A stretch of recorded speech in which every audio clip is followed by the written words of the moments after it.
lights are put off, the doors are closed, all the external stimuli are stopped, and you enter into this wonderful world, the magical world that the filmmaker creates for you.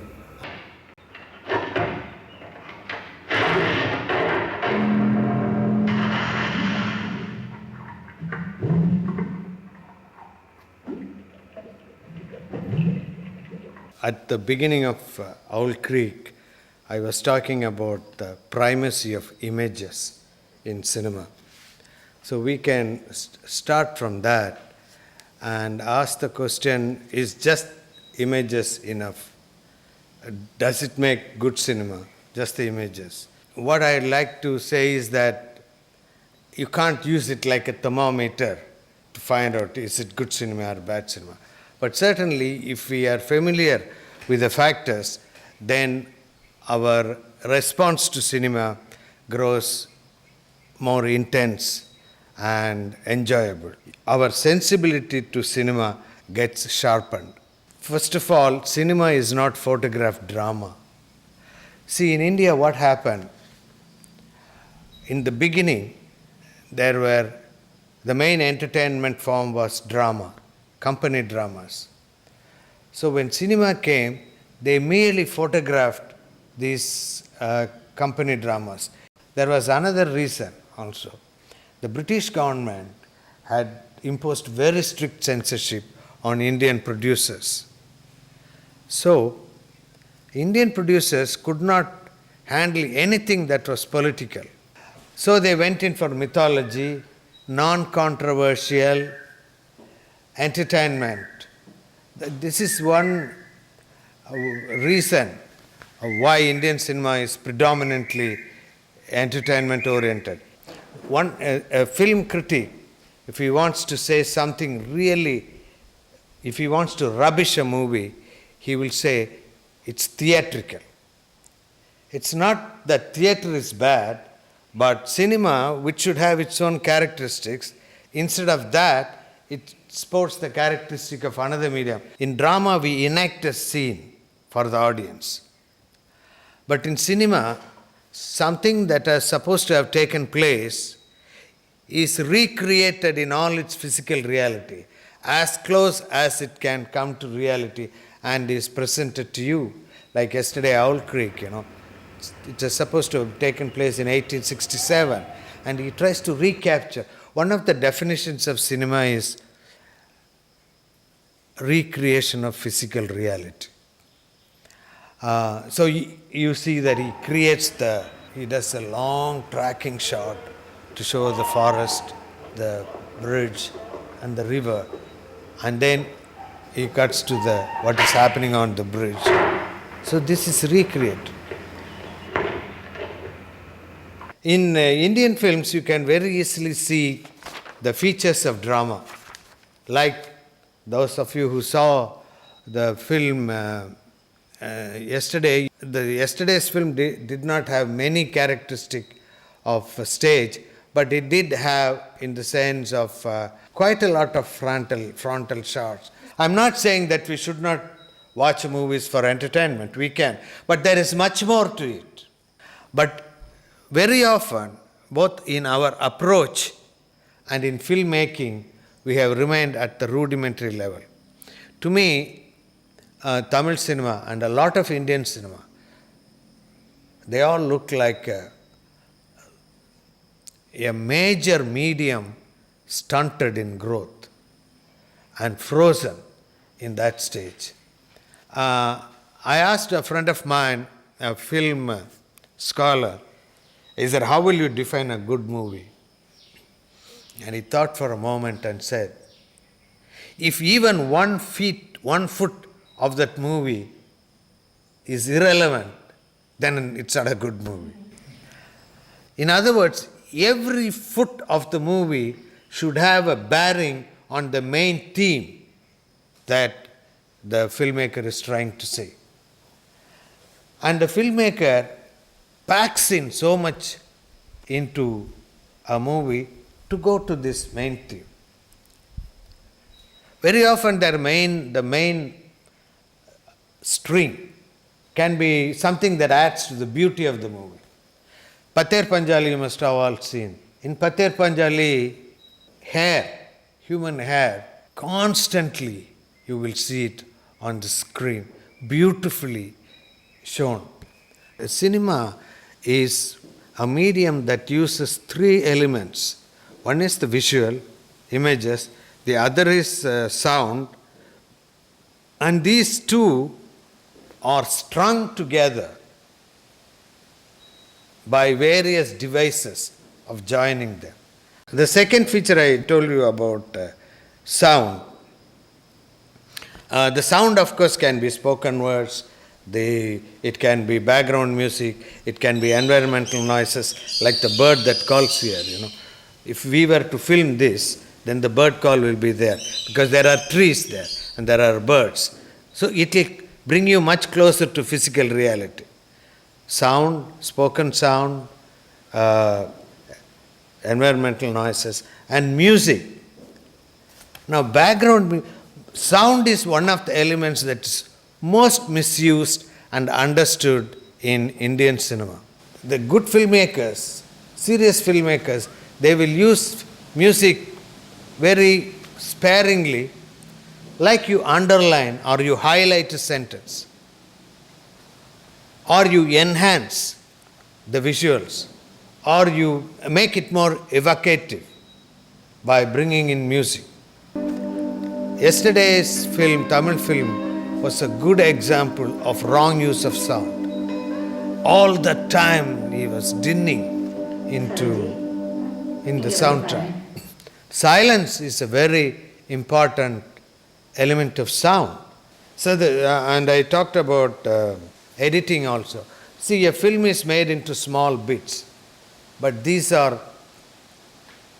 strung together. And in stringing together, there are different ways of joining it, like cut, dissolve, fade in and fade out. But all these have significance, like comma, full stop, para, things like that.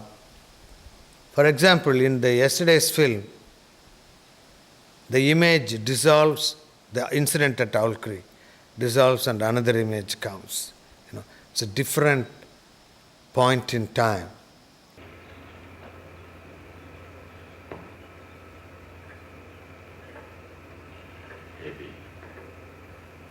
Heavy. Heavy.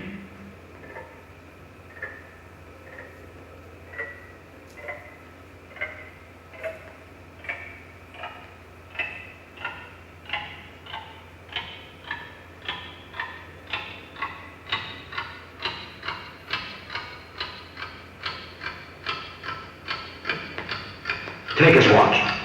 Yes, sir. And there is this cut. In a film, many shots are joined by what is called a cut. A cut is actually a joint.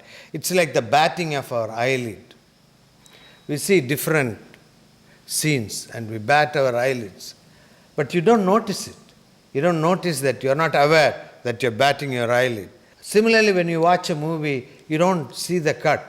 The editing is like a good socks that you're wearing. You don't notice it, but it has an effect in the whole ensemble of your dress. So this is often neglected, because if there are three images, if you arrange it in one way, there is one meaning, and if you arrange it in a different way, it gives a totally different meaning. Similarly, sound also. When you combine sound and image, the way you combine it can give a different meaning to the sentence. I'll give you a very simple example. Simple because I'm not showing a picture. There is a man in the wayside under a tree, and the sound is, Murugan is a very kind man. Very clear, simple. But the same man in another scene is a butcher. He's got a lamb by the neck and is cutting. And the sound comes, Murugan is a very kind man. It's actually sarcastic opposite. The same words, when they combine with this picture, acquire a totally opposite meaning. This is what constantly happening in cinema. Very often, when I talk about this, somebody in the audience will say, "But you are talking technically, you know." Actually, cinema is a total baby of technology, completely. Music is not like that. Painting is not like that.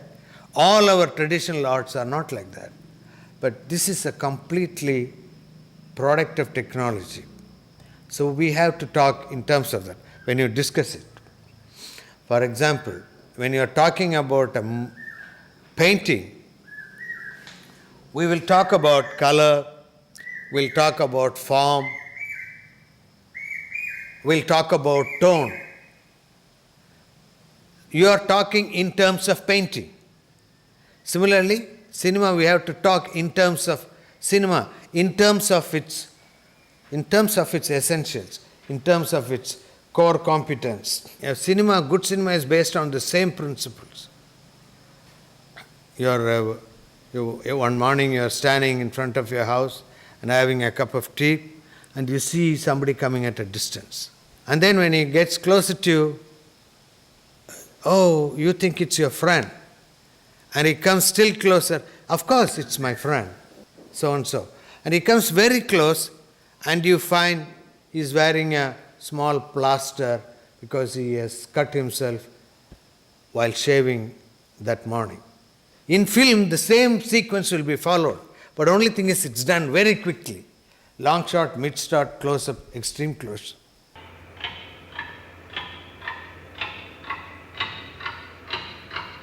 And he tells you the story. If it is said in any way different, we won't receive properly. It will be very confusing.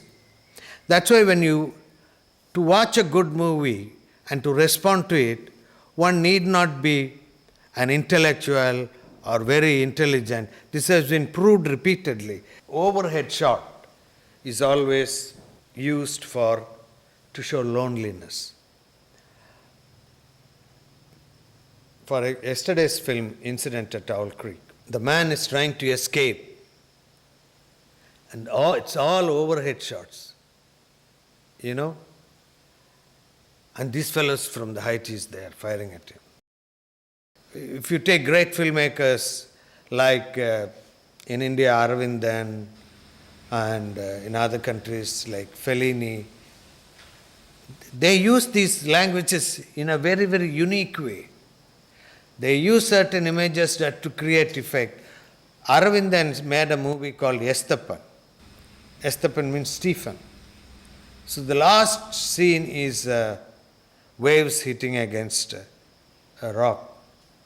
After the screening, one person asked, what is the last scene, waves hitting against the rock? What's the meaning? And Aravindan says, I don't know. You know, so sometimes he will add these scenes for an effect. This great dancer,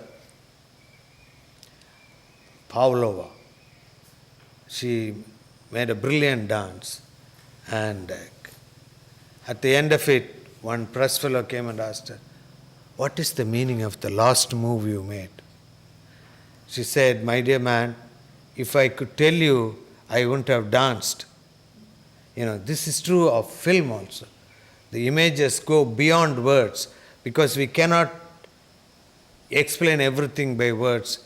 We go to images and make films. There shouldn't be an interruption in the story.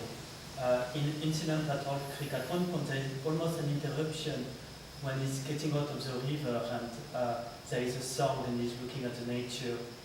I mean, you can cut that in the editing and you will have exactly the same story, but it's an interruption to bring something to the film. Yeah.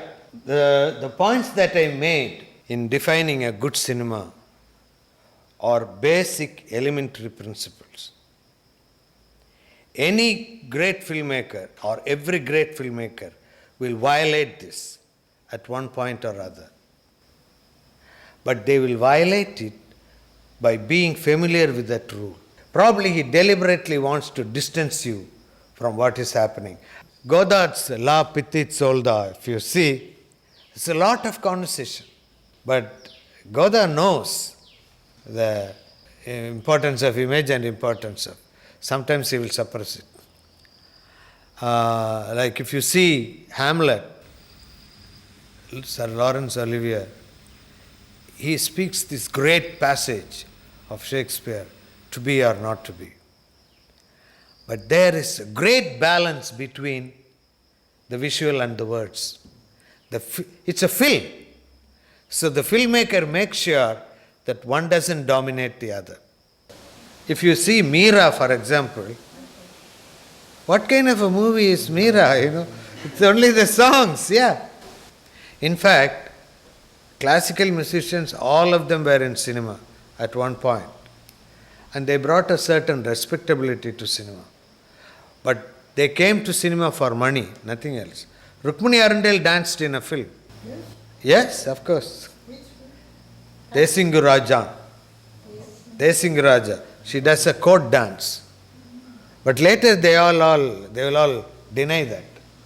Because cinema is a working class entertainment. Even now, are you recording? I want to tell something. Now President Kalam says, I don't see a film. Can we say, will I say, I never read a book? No. Because cinema, we think it's not to be taken seriously, not to be respected. No, yesterday in the school, I was talking to the kids, Udavi school. So I asked them, what do you think about cinema? What is your opinion? These are all bad things. So why do you think they are bad? This is what they get from all over. And whatever happens in the society, our fellows will trace it to cinema. It's because of cinema influence. People are smoking because of cinema. Maybe, but there are many other reasons. But cinema is the favorite punching bag for everything. And then you say, cinema is not improving. So there is no serious writing, there is no serious discussion. You have a department of music in the Madras University. There is no department of cinema. If you go to Madras University Library or any other university library, you will not find books on cinema. There is no section on cinema. You will have a section on garden, literature, fiction, whatever, architecture. No section on cinema. Sports, cricket, but no section on cinema. But in a state like in Tamil Nadu, the movie seemed to have taken control of the society. Something that should have been your entertainment has taken control of you. It's like puppets taking control of the puppeteer. But one thing is, there will be no other MGR in Tamil Nadu. MGR's fans were all ideologically homogeneous. But no other star has this. Sivaji Ganesan formed a party, fielded candidates in 50 constituencies, including himself. Here, everyone lost, and 49 lost their deposit. Only Sivaji saved his deposit in Tiruviyar. Do you know that some of the dreams we have, which appears like a long dream, will be split second in terms of real time? That many people who go very close to death, what they call near-death experience, RDE, is a psychological state. They go through that kind of a dream, where your basic values of life and beliefs appear.